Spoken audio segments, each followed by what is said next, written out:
pour cette invitation à parler de la process communication. Merci à l'IAE Grenoble qui aurait dû héberger cette conférence. En ces temps de confinement, communiquer et surtout bien communiquer devient encore plus important. J'ai une pensée pour les victimes de cette pandémie et pour tous les soignants et ceux qui restent sur le pont pour prendre soin de nos semblables.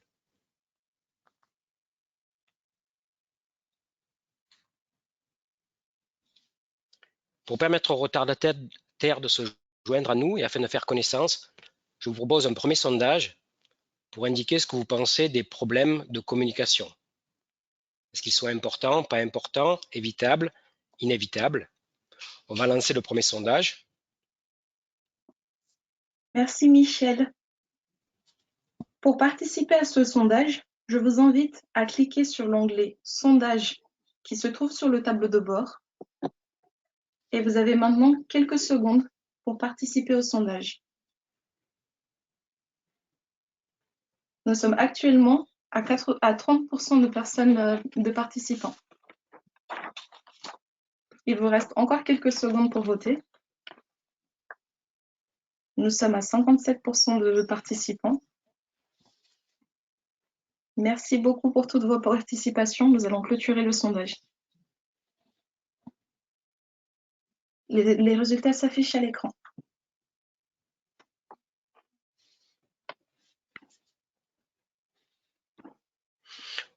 Ok, merci. Donc on voit que la majorité pense que ces problèmes-là sont importants et sont évitables. Je vous propose un deuxième sondage. Vous sentez-vous armé pour répondre à ces problèmes de communication?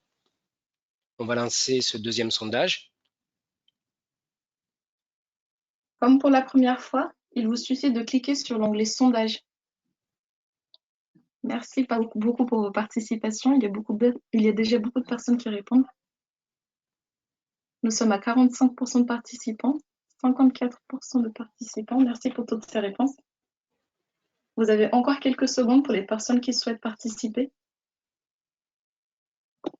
77% des participants. Vous avez encore quelques secondes. Merci beaucoup. Nous allons clôturer ce sondage.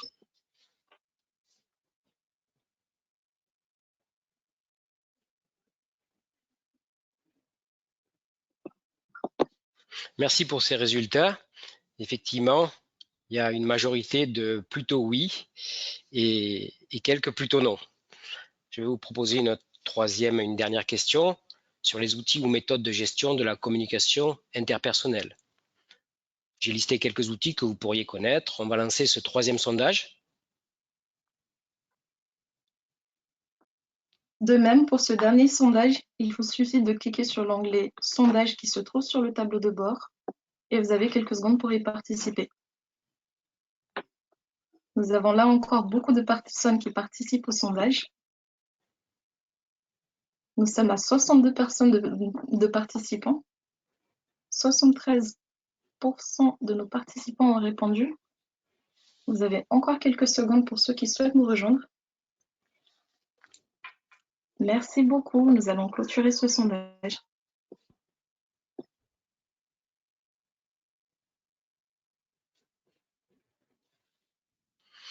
Merci pour vos réponses. Donc on voit que quelques personnes, certaines personnes connaissent des outils, avec peut-être une majorité qui ne connaissent pas les outils que j'ai listés. Ok, donc communiquer. Nous sommes un animal social, nous avons besoin de communiquer. On ne peut pas ne pas communiquer. Même quand on ne dit rien, le non-verbal parle pour nous. Juste voir la tête de votre collègue quand il arrive au boulot le matin peut vous donner de l'information. Et cette communication est d'autant plus importante quand on travaille en équipe. Pour communiquer, il faut qu'on soit deux. Il y a un émetteur qui envoie un message à un récepteur. Chacun a son codeur et son décodeur personnel pour traiter l'information échangée. Mais dans cet échange, il y a de la déperdition. Avez-vous parfois l'impression que ce que vous vouliez dire n'est pas ce que vous avez dit? que ce que vous avez dit n'est pas ce que l'autre a compris? Entre ce qui est dans votre tête et ce qui finit dans la tête de l'autre après la discussion, il peut y avoir des différences importantes qui donnent lieu à des malentendus, à des frustrations, du stress, même des conflits. Alors pourquoi ces difficultés à communiquer? Cela est dû en partie à des croyances. Croyances que tout est visible et que tout le monde le voit. Dans cette image, on voit un couple au bord de l'eau. Certains verront également un bébé caché dans les branches de l'arbre. Croyance que ce qui est évident pour moi l'est forcément pour l'autre.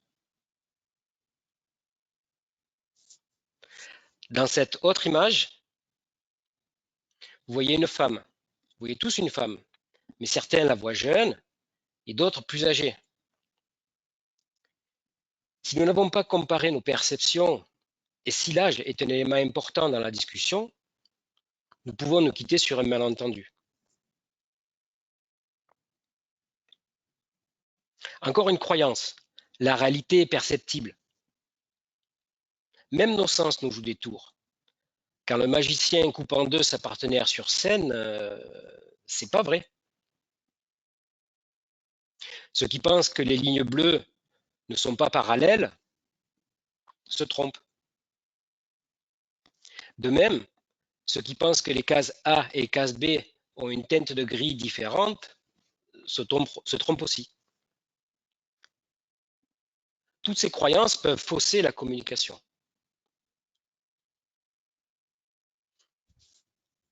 Alors comment cela se passe? Face à une situation, à des faits, notre cerveau va interpréter. Cette interprétation va donner lieu à un ressenti, et ce ressenti, bien ou pas bien, agréable, pas agréable, dangereux, pas dangereux, va donner lieu à une décision qui va donner lieu à des actions, ces actions ayant un impact sur la situation. Dans cette boucle, on a une partie qui est visible, ce que l'on voit, les personnes, la situation, le comportement des gens, et une partie qui est invisible, ce qui se passe dans notre tête. Tout ce qui est interprétation, ressenti, décision. Cette partie invisible nous est personnelle, bien sûr, et elle est personnelle à chacun de nous. Ce qui veut dire que quand, face à une situation, vous voyez quelqu'un qui n'agit pas comme vous auriez agi, c'est tout simplement que la personne n'a pas la même boucle. Pourquoi? Parce qu'on a chacun notre référentiel. L'éducation, la culture, la religion, le chemin de vie font qu'on se construit de ce référentiel-là. Il n'y a pas de jugement de valeur. Il n'y a pas un référentiel qui est meilleur que l'autre. Il y a juste notre référentiel à nous qui nous permet de juger de cette réalité.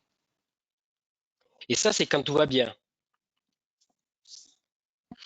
Quand on ajoute un petit peu de stress, le stress va fausser notre perception de la réalité. On ne voit plus que ce qui nous intéresse ou ce qu'on veut voir. Cela va gêner notre interprétation. Nos émotions s'en mêlent, nos décisions sont biaisées. Bref, nos actions deviennent inappropriées face à la situation. Alors on fait quoi? La mauvaise nouvelle, mais vous le savez déjà, c'est que l'on n'apprend pas à communiquer à l'école. Mais la bonne nouvelle, c'est que plein d'outils existent. Certains sont basés sur la programmation neurolinguistique, sur l'analyse transactionnelle, sur la communication non violente. En guise d'apéritif, je souhaite vous partager un premier outil simple à mettre en œuvre et qui m'a beaucoup servi. Il s'agit des signes de reconnaissance. Cet outil est issu des travaux d'Eric Berne sur l'analyse transactionnelle. Nous avons tous besoin de donner et recevoir du feedback. Communiquer, c'est se donner ces signes de reconnaissance, verbaux ou non verbaux. On appelle ça stroke en anglais. Les signes de reconnaissance peuvent être conditionnels. Ils ont à faire avec ce que les personnes font, avec le comportement des gens. Ou ils peuvent être inconditionnels. Là, ils intéressent la personne, ce qu'elle est. Quand on donne un signe de reconnaissance conditionnel positif, On va dire à la personne, tu as fait du bon boulot ou tu as bien agi. Ce signe de reconnaissance est important parce que ça veut dire que si on dit à la personne qu'elle fait bien, ça veut dire qu'elle est sur le bon chemin. Ça veut dire que si elle continue ce type de comportement, ça ira bien. C'est d'autant plus important qu'en tant que manager, on dit souvent quand ça va pas et on oublie de dire quand ça va bien. Le deuxième signe de reconnaissance conditionnel négatif, c'est de dire à la personne que son comportement n'est pas approprié ou que le résultat de ses actions n'est pas à l'attendu. Ce signe de reconnaissance est tout aussi important parce que si on ne dit pas à la personne que ce qu'elle fait n'est pas bien, n'est pas correct, si elle n'est pas consciente ou si elle pense qu'elle fait bien, comment peut-elle corriger? Donc c'est important de faire ce signe de reconnaissance conditionnel négatif à deux conditions. La première, c'est de dire pourquoi c'est pas bien, et la deuxième, c'est de donner des pistes pour que la personne puisse s'améliorer. Si on me dit que ce que je fais n'est pas bien, qu'on m'explique pourquoi et qu'on me dit qu'est-ce que je devrais faire pour repasser dans la case d'à côté, il ne tient qu'à moi de mettre en œuvre les actions. Le signe de reconnaissance inconditionnel positif est un signe qui vise la personne. On ne juge plus ses actes, là, on juge juste ce qu'elle est. C'est un compliment qui s'adresse à l'ego. Vous êtes magnifique. Tu es bien habillé. Vous êtes jolie. C'est très important parce que déjà, ça flatte l'ego, pour peu que ça soit sincère, bien sûr. Et puis, en plus, ça entretient la relation. Le dernier signe de reconnaissance inconditionnel négatif, lui est à proscrire. Tu es stupide. Non seulement ça n'apporte rien, mais en plus ça détruit la relation. Si de plus la personne qui vous fait cette remarque est quelqu'un d'autorité sur vous, je pense aux parents, je pense aux professeurs, je pense aux managers, aux responsables hiérarchiques, ben, si on vous le dit, vous risquez de le croire. Si mon père me dit que je suis stupide, ben, qu'est-ce que je peux y faire? Je suis comme ça. Et donc, vous prenez ça dans votre sac à dos et vous faites votre vie avec. Entre tu es bête et ce que tu as fait est bête, là, ça change tout. Ça change tout parce que si ce que j'ai fait est bête, qu'on m'explique pourquoi et qu'on me dit qu'est-ce que j'aurais dû faire, il ne tient qu'à moi de changer. Alors que dans l'autre cas, si on me le dit, il y a un risque que ce soit vrai. Voilà. La prochaine fois que vous aurez à faire un feedback négatif à une personne, s'il vous plaît, privilégiez les signes de reconnaissance conditionnels et évitez les signes de reconnaissance inconditionnels. Ce petit outil nous montre que la façon de dire les choses a son importance. J'en viens à un autre outil qui est issu des préoccupations du docteur Terence McGuire, qui était recruteur à la NASA. Il avait deux problématiques dans le recrutement des astronautes. Leur compatibilité, est-ce qu'ils seraient capables de travailler ensemble efficacement? Parce qu'une fois qu'ils sont en l'air, c'est difficile d'en redescendre un. Et puis la deuxième problématique, c'était quel pouvait être leur comportement en cas de crise. Il s'est adressé à Tebi Keller, qui a développé la process communication dans les années 70, sur les bases des travaux d'Eric Berne. Son objectif était l'observation des interactions entre les individus pour arriver à des issues positives. Ces travaux ont donné lieu à la création d'une communauté internationale et cette communauté aujourd'hui est pilotée par Caler Communication France.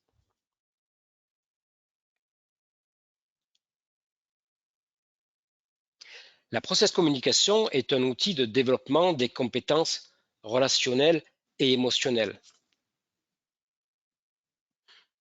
Pour ceux qui connaissent, elle s'adresse aux 4 champs de l'intelligence émotionnelle de Daniel Goleman. On commence par connais-toi toi-même, de Socrate. L'idée, c'est que quand on se connaît mieux, quelque part, on va mieux se gérer. Si on se gère mieux, si on se connaît mieux, on va mieux comprendre les autres. Et si on comprend mieux les autres et qu'on se gère mieux, quelque part, la gestion de ces relations va être améliorée.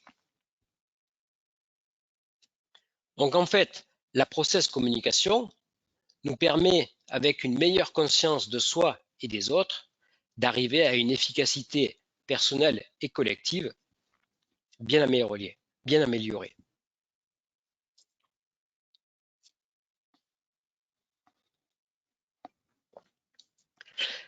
Les applications de la ProcessCom sont nombreuses et couvrent toutes les situations dans lesquelles nous avons besoin d'interagir, que ce soit dans le management, que ce soit dans la cohésion d'équipe, que ce soit en formation, etc. Quelques chiffres pour les personnes qui en ont besoin. À ce jour, il y a plus de 1 300 000 inventaires de personnalités qui ont été faits dans le monde. Sur 26 pays, ce modèle a été traduit en 18 langues. Et en France, la process communication est développée par KCF depuis 1988. Pour ma part, je suis coach certifié depuis 2012 et je suis formateur certifié depuis 2017. Quelques références de la ProcessCom. Beaucoup de grosses entreprises utilisent ce modèle-là. Bien sûr, il est très répandu en France et à l'étranger.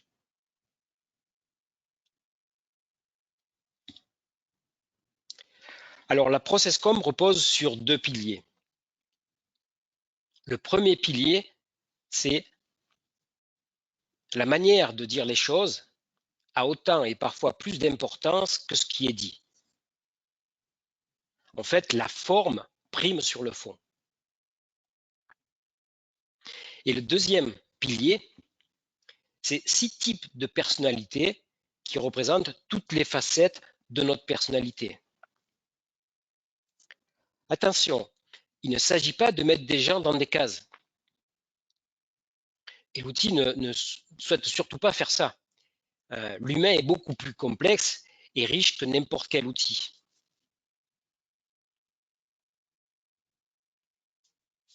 Alors, le premier élément du modèle est ce que T.B. Keller a appelé la structure de personnalité. Imaginez un immeuble à plusieurs étages. Nous sommes au rez-de-chaussée, nous sommes cet immeuble et nous le construisons très tôt dans notre vie. Dans les 3 premières années, notre rez-de-chaussée se construit et les autres étages apparaissent plus tard. Vers 7 ans, le modèle dit que l'immeuble est formé et cela s'appelle notre profil de personnalité. Chacun des étages correspond à une facette de notre personnalité. Et sur cet étage-là, on va trouver des ressources que nous pouvons mobiliser à la demande. Notre rez-de-chaussée correspond à notre nature profonde. On appelle cela la base. Une nature qui va nous suivre tout au long de notre vie. Chez les enfants en crèche, on peut voir apparaître cette nature très tôt. Vous avez des enfants qui sont très câlins, qui ont besoin d'attention, qui vont venir se coller, faire des bisous. Quand un petit camarade se fait mal, ils vont aller le consoler. Et puis d'autres enfants qui ont besoin de beaucoup moins d'attention. Vous avez des enfants qui aiment bien ranger toutes les choses, et puis d'autres qui aiment bien au contraire tout déranger. Les autres étages correspondent à nos autres types de personnalités qui se développeront plus tard. On y retrouvera ce qu'on appelle la phase. L'ordre dans lequel les étages sont empilés dans notre immeuble donne 720 combinaisons possibles pour les profils de personnalité. Ce qui veut dire que nous sommes tous différents. Et c'est tant mieux.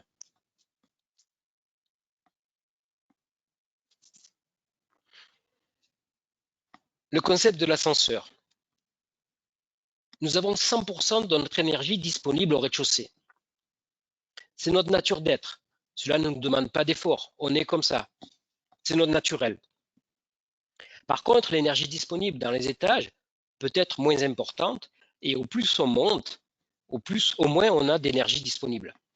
Vous voyez que les étages se diminuent dans notre immeuble. Chaque type de personnalité possède ses ressources propres et pour y accéder, nous utilisons l'ascenseur. Par exemple, une personne dont la nature est réservée aura du mal à faire preuve d'autorité spontanément. Il faudra qu'elle aille puiser cette ressource à un étage supérieur. Autre exemple, quand nous devons donner un coup de fil délicat, certaines personnes n'hésitent pas, alors que d'autres tergiversent, procrastinent. La ressource n'est certainement pas au même étage. Quand on visite un étage pour utiliser ses ressources, on va brûler l'énergie disponible à cet étage. Et quand on a tout brûlé, on redescend au rez-de-chaussée. Voilà pourquoi, quand on prend sur soi, on essaye d'expliquer patiemment, calmement à une personne, jusqu'au moment où on craque et on s'énerve. On a tout simplement brûlé toutes les ressources qu'on avait à cet étage-là. On prend notre ascenseur toute la journée. Quand on travaille, on fait appel à un étage. Quand on s'amuse, quand on réfléchit, quand on planifie, quand on est créatif, etc. On n'arrête pas de visiter tout notre immeuble. Quand notre ascenseur s'arrête plus fréquemment à un étage, on appelle ça la base. Il s'agit de notre phase, pardon. Il s'agit de notre phase. Les conditions pour prendre l'ascenseur, déjà, c'est le vouloir, c'est faire l'effort effectivement de s'adapter, je dirais, être en forme et surtout avoir de l'énergie.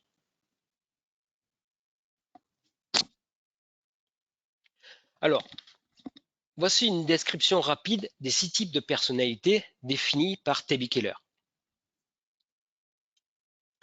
Le type de personnalité empathique est caractérisé par une personne souriante, chaleureuse, attentionnée. C'est une personne qui aime faire plaisir, qui a beaucoup d'écoute et qui a besoin de reconnaissance. C'est le cœur qui guide ses actions. Si j'osais une caricature, on pourrait penser à une assistante sociale, à qui on a plaisir ou on a envie de se confier parce qu'elle va nous écouter attentivement. Le deuxième type de personnalité, c'est le type travaillomane, c'est une personne qui est logique, organisée, structurée. Quand elle fait une présentation, c'est point 1, point 2, point 3. Elle a besoin de reconnaissance pour ses compétences. C'est la raison qui parle avec cette personne-là. C'est plus le cœur. C'est une personne qui est logique. Si on avait un profil type, ça pourrait être l'ingénieur informatique ou le chef de projet, par exemple. Le troisième type de personnalité, le type persévérant, c'est quelqu'un qui est observateur, engagé, dévoué. C'est quelqu'un qui a des valeurs, des principes. C'est quelqu'un qui a besoin de partager ses opinions et qui aime discuter. On pourrait penser à un juge de paix. Le type de personnalité rêveur, c'est quelqu'un qui est calme, qui réfléchit, qui est souvent en retrait, introverti, qui est à l'écart dans une discussion ou dans une soirée. Il a besoin de prendre du recul et de visualiser les choses avant de passer à l'action. On pourrait penser à un chercheur qui est parfois perdu dans ses pensées. Le type de personnalité promoteur, c'est quelqu'un qui est dans l'action. Il préfère agir plutôt que de débattre. Il est charmeur, adaptable, plein de ressources. Il va rechercher l'excitation, il va rechercher les challenges. On pourrait peut-être penser à un commercial. Et enfin, le type de personnalité rebelle, c'est quelqu'un qui est spontané, qui est ludique, Il a beaucoup de créativité, il apprécie la vie, carpe diem. Il a besoin d'échanges et de complicité. Parfois, il peut faire penser à un ado qui est très spontané, qui est dans le fun. Voilà, il n'y a pas de jugement de valeur entre ces types de personnalités. Tous ont leurs points forts et tous ont leurs points de vigilance. Nous avons dans notre immeuble tous ces types de personnalités. Mais pour chacun de nous, ils sont à des étages différents. Certains sont juste plus visibles que d'autres. Alors, avec un peu de temps, vous pourriez essayer de deviner votre immeuble avec ces types de personnalités. En général, les personnes avec qui nous nous entendons bien ont la même base que nous. Les personnes avec qui nous avons des difficultés à communiquer ont leur base qui correspond à notre dernier étage ou nos derniers étages. Ils sont un peu loin de notre nature, on a du mal à comprendre comment ils fonctionnent. Pour information, 30% de la population a une base empathique, dont une majorité de femmes. 25% de la population a une base travaillomane, dont une majorité d'hommes. Mais attention, je répète, un type de personnalité n'est pas une personne. Un profil de personnalité n'est pas une personne.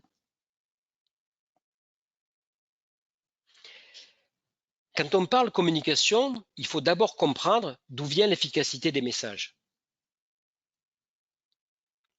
Alors, il y a ce que l'on dit, les mots, il y a comment on le dit, non verbal, et où on le dit, le contexte. Une étude a suggéré que les mots comptaient pour 7% du message. Même si cette étude a été remise en question depuis, il ressort que le non-verbal a un grand rôle à jouer. Le ton de la voix, l'expression du visage, les gestes, les postures. Si je vous dis je suis perdu, vous pourriez penser que je ne sais plus où j'en suis dans ma présentation. Mais si je vous dis ces mêmes mots en criant, le visage angoissé, la nuit, au fond des bois, en plein hiver, vous en déduiriez certainement autre chose. De plus, l'efficacité des messages est fonction de la congruence entre ce que l'on dit et comment on le dit. Alors, ce que l'on dit, chacun a sa façon de percevoir son environnement. Certains vont privilégier les faits, les opinions. D'autres vont privilégier les émotions. D'autres vont privilégier l'action, les comportements. Quand vous demandez à quelqu'un, est-ce que vous pouvez me faire un retour? Certains entendent, donnez-moi votre avis. Certains vont vous parler de ce qu'ils ont constaté, ou d'autres de ce qu'ils vont faire. Certains vont vous parler de leur ressenti, comment ils ressentent le truc. D'autres ont besoin d'y réfléchir. Et certains vont juste s'exprimer génial. Les informations que nous émettons et que nous recevons ne sont pas les mêmes pour tout le monde. C'est comme si nous avions des lunettes et appliquions des filtres à notre réalité. C'est comme si vous parliez mécanique à quelqu'un qui n'y connaît rien. 90% de l'information serait perdue ou inutile. Alors que si vous parliez à un expert, il apprécierait. C'est comme si vous me parliez cuisine. Je ne saurais pas quoi faire de l'information. Et ça ferait sourire mon entourage, qui me connaissent bien. Nous n'entendons que ce qui nous intéresse. Alors arrêtons de donner de l'information qui nous intéresse aux autres. Donnons-leur les informations dont ils ont besoin.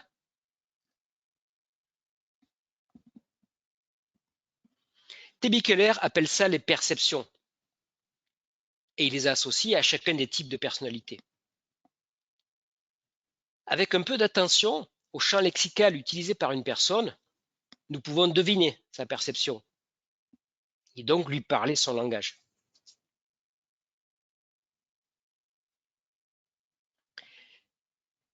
Les canaux de communication ou comment on dit les choses. Il y a un mois, je rentrais de Paris en TGV. C'était un samedi après-midi et ma femme était en balade en montagne. J'étais dans le train, je faisais mes mails. Il était 3 heures de l'après-midi. Je me dis, je vais arriver vers 4 heures. J'aurai peut-être le temps de faire quelques courses avant de rentrer à la maison. Je fais un SMS à ma femme en lui disant, à quelle heure rentres-tu à la maison? Réponse, pas trop tard. Bon, j'ai pas mon information. Moi, j'ai besoin de m'organiser. Deuxième SMS, as-tu une heure de prévu? Deuxième réponse, quand ça t'arrange. Voilà, je ne sais pas si ce type de dialogue font sourire certains, mais en fait, nous ne sommes pas sur le même canal. Moi, je suis sur un canal interrogatif, je pose des questions parce que j'ai besoin de collecter de l'information qui vont me servir à m'organiser. Ma femme est sur un canal qu'on appelle nourricier. Elle essaye de me faire plaisir. Vous voyez, mais ce n'est pas cela dont j'ai besoin. J'ai juste besoin d'une heure. Donc, si on continue sur ce même échange, en n'étant pas aligné, je dirais, ça peut très vite dégénérer. Mais enfin, tu vas me donner une heure, oui ou non? Vous voyez? Et il n'y a pas de mauvaise volonté de part et d'autre. Il y a juste une incompréhension. Donc, ça veut dire qu'il faut qu'effectivement, j'adapte ma communication, que je passe sur le même canal, et je vais lui dire, ma chérie, je ne veux pas te déranger dans tes plans et ta sortie, mais j'ai besoin d'organiser mon après-midi pour être à la maison quand tu rentreras. Est-ce que tu as une heure de prévu? Voilà, et à ce moment-là, j'aurai peut-être plus de chances d'avoir mon heure. Merci, bonne balade, bisous. Voilà, les canaux de communication sont une manière de dire les choses. Mais tout notre verbal doit être en cohérence avec nos mots.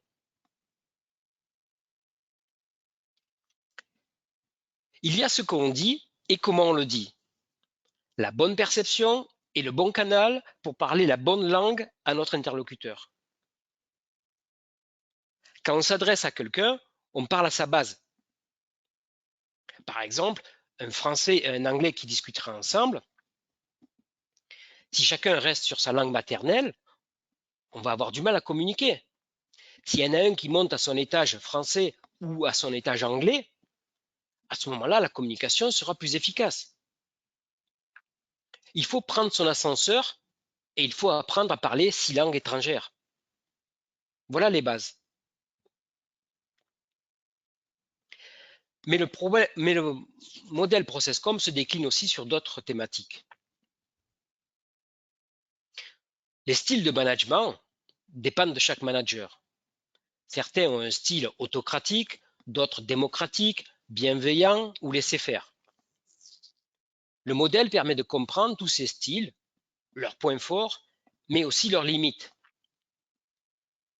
T.B. Keller a identifié quel type était majoritairement utilisé par quel type de personnalité. Et surtout les incompatibilités. On ne manage pas tout le monde de la même façon. L'idée est de mettre en place un style d'interaction différencié en fonction des besoins de vos interlocuteurs.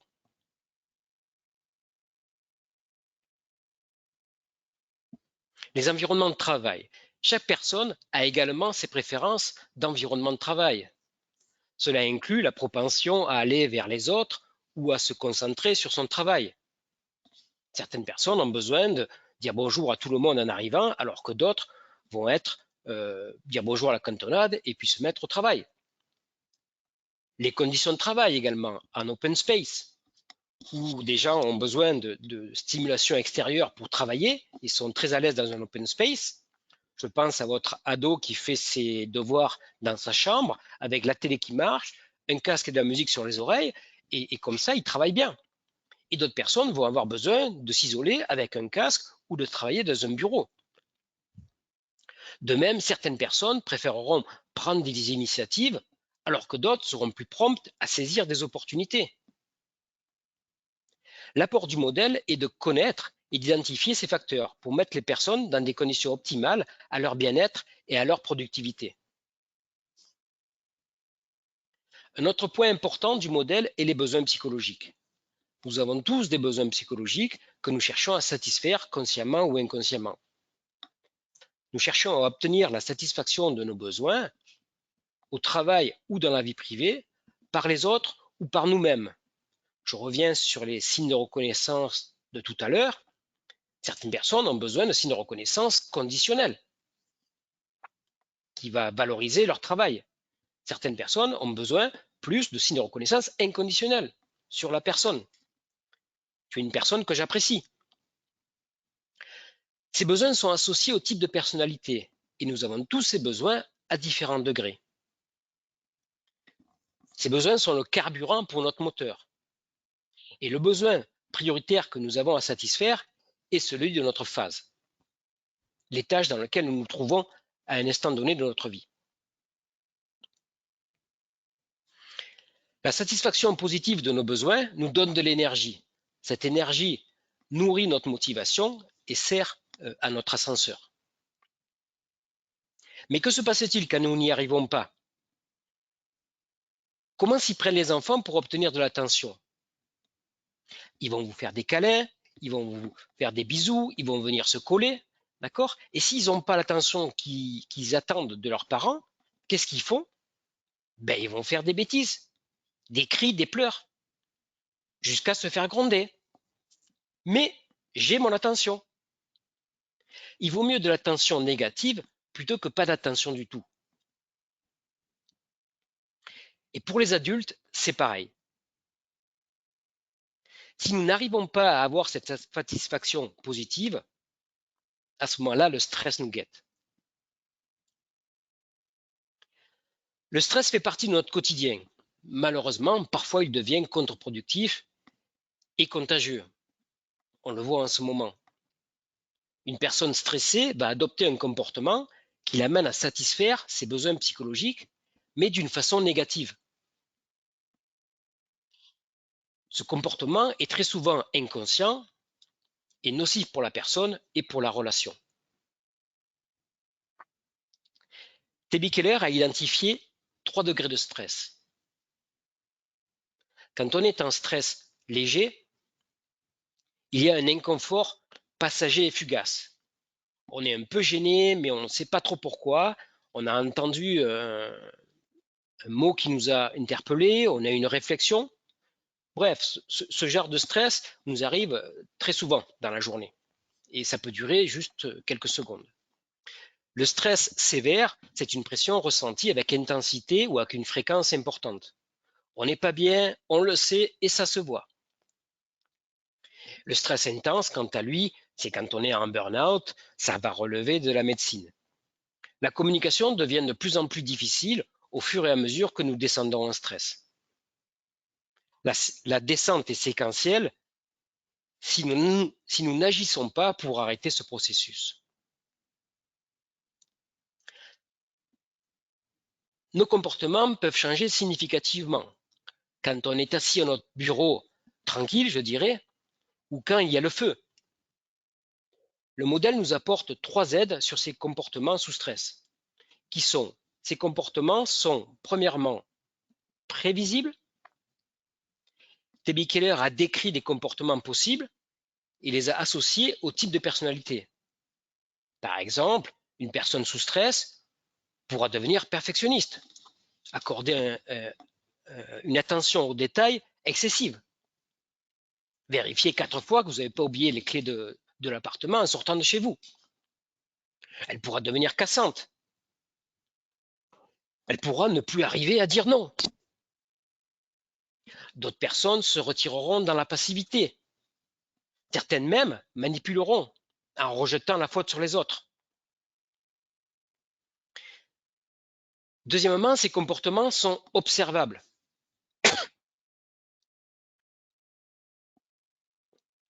Si on sait quoi observer. Tout un tas de signaux faibles, qu'ils soient verbaux ou non verbaux, nous permettent de dire si une personne est stressée. Et quand je dis une personne, cette personne pouvant être soi-même. Si je sais que je suis stressé, à ce moment-là, je vais pouvoir le gérer. Et le troisième point, c'est que ces comportements sont réversibles.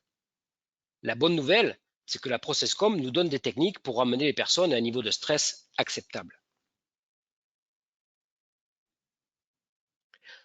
En conclusion, rappelez-vous ces points. On communique à partir de notre base, notre motivation vient de la phase, et les autres étages sont des ressources auxquelles on a accès en prenant notre ascenseur. Voilà, on a tous notre immeuble, et c'est grâce à ça qu'on va pouvoir communiquer d'une façon plus efficace. T.B. Keller dit que la mission de la ProcessCom est d'améliorer la qualité de vie de chacun, parce que la relation aux autres est vraiment capitale. Pour aller plus loin, je vous propose quelques livres. Le premier, c'est le livre de Gérard Collignon, Comment leur dire. Gérard Collignon est l'ancien président de Keller Communication France. Vous avez aussi le bouquin de Don Miguel Ruiz, Les 4 accords Toltec, qui est intéressant pour travailler sur soi. Et puis un petit bouquin aussi très sympathique, d'Anne Ducrot, L'art de faire la paix au quotidien. Ce bouquin est plus disponible sous format papier, mais on peut le télécharger au format numérique. Voilà. Vous pouvez également passer votre inventaire de personnalité chez KCF.